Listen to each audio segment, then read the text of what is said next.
Hello everyone. 35ನೇ ಪ್ರಶ್ನೆಯನ್ನ ಗಮನಿಸಿ. ಒಂದು ಸಮಾಂತರ ಶ್ರೇಣಿಯ ಮೊದಲ 6 ಪದಗಳ ಮೊತ್ತ 42 ಆಗಿದೆ.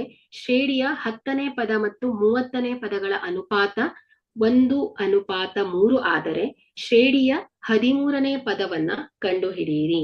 ಸೊ ಇಲ್ಲಿ ಒಂದು ಸಮಾಂತರ ಶ್ರೇಣಿಯಲ್ಲಿ ಮೊದಲ 6 ಪದಗಳ ಮೊತ್ತ ಎಷ್ಟಿದೆ ಅಂತೆ? 42 ಇದೆ ಅಂತೆ.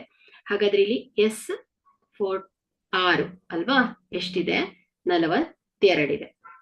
ಓಕೆ, ಸೊ ಹಾಗಾದ್ರೆ ಇಲ್ಲಿ ನಾವು 6 ಪದಗಳ ಮೊತ್ತ. ಸೊ ಇಲ್ಲಿ ಸೂತ್ರ ಏನ್ ಹೇಳಿ?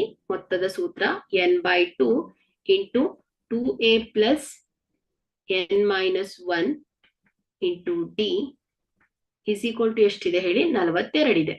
ಸೊ ಇಲ್ಲಿ n ಏನ್ ಹೇಳಿ?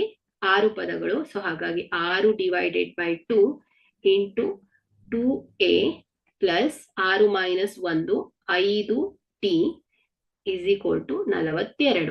ಸೊ ಇದೇನಾಗುತ್ತೆ? 2 1 2 3. ಸೊ 3 ಗುಣಿಸು 2a plus 5d is equal to ಎಷ್ಟಾಯ್ತು? 42.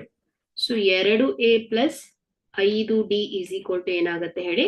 42. ಸೊ ಇಲ್ಲಿ ಮಲ್ಟಿಪ್ಲೈ ಇದ್ದಿದ್ದು ರೈಟ್ ಸೈಡ್ ಹೋದಾಗ ಡಿವೈಡೆಡ್ ಬೈ 3 ಆಗುತ್ತೆ. So 2a plus 5d is equal to ಏನಾಗುತ್ತೆ ಹೇಳಿ?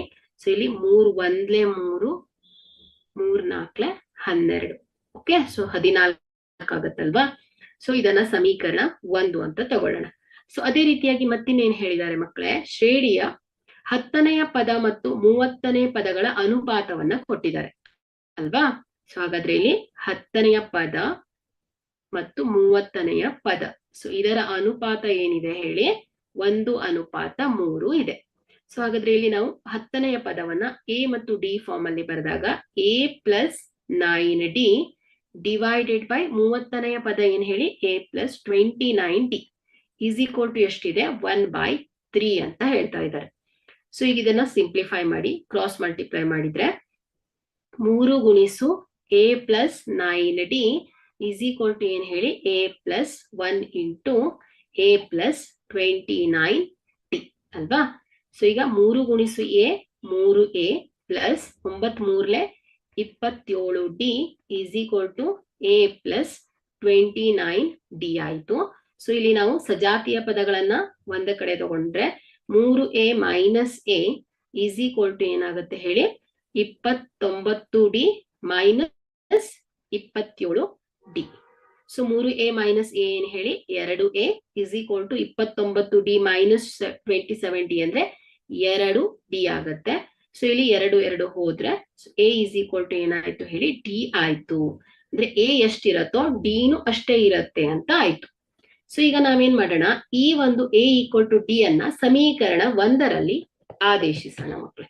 Okay, so a equal to d ಯನ್ನ ಸಮೀಕರಣ 1ರಲ್ಲಿ ಆದೇಶಿಸಿ.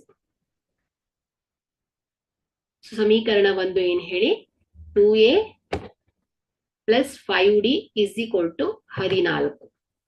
So 2a plus 5d is equal to 14. So ಇಲ್ಲಿ 2 a ಈಕ್ವಲ್ ಟು d ಅಲ್ವಾ? ಸೊ ಹಾಗಾಗಿ ನಾನು d ಅಂತ ಬರೀತೇನೆ. a ಅಂದ್ರೆ ಈಕ್ವಲ್ ಟು d ಗೆ ಸಮ. Plus 5d is equal to ಏನ್ ಹೇಳಿ? 14. ಸೊ ಇದೇನಾಗುತ್ತೆ? 2d plus 5d is equal to 14. 2d plus 5d ಅಂದ್ರೆ 7d is equal to 14. So d is equal to ಏನಾಗುತ್ತೆ? 14 ಡಿವೈಡೆಡ್ ಬೈ 7. 7 1 7 2 14. ಹಾಗಾದ್ರೆ d ಇಸ್ ಈಕ್ವಲ್ ಟು ಎಷ್ಟಾಯ್ತು? 2 ಬಂದ್ರೆ ಏನು ಕೂಡ ಏನಾಗುತ್ತೆ ಹೇಳಿ? 2 ಆಗತ್ತೆ. ಯಾಕಂದ್ರೆ a ಈಕ್ವಲ್ ಟು d ಆಗಿರೋದ್ರಿಂದ. ಓಕೆ, ಹಾಗಾದ್ರೆ ಇಲ್ಲಿ ಸಮಾಂತರ ಶ್ರೇಣಿಯ 13ನೇ ಪದವನ್ನ ಹೇಳ್ಬೇಕು ನಾವು. ಸೊ ಇಲ್ಲಿ ಸಮಾಂತರ ಶ್ರೇಣಿಯ 13ನೆಯ ಪದ ಅಲ್ವಾ? ಅಂದ್ರೆ a13. ಸೊ ಏನಾಗುತ್ತೆ? a ಪ್ಲಸ್ 12d ಅಲ್ವಾ? 13ನೆಯ ಪದ ಅಂದ್ರೆ. ಸೊ ಈಸ್ ಈಕ್ವಲ್ ಟು ಏನಾಗುತ್ತೆ ಹೇಳಿ? a ಅಂದ್ರೆ 2 plus 12 into d 2. So is equal to ಎಷ್ಟಾಯ್ತು ಹೇಳಿ? 2 plus 12 2 24. So is equal to ಎಷ್ಟಾಯ್ತು? 26. ಹಾಗಾದ್ರೆ ಇಲ್ಲಿ 13ನೆಯ ಪದ ಏನಾಯ್ತು ಮಕ್ಕಳೇ? 26 ಆಗಿದೆ. Thank you.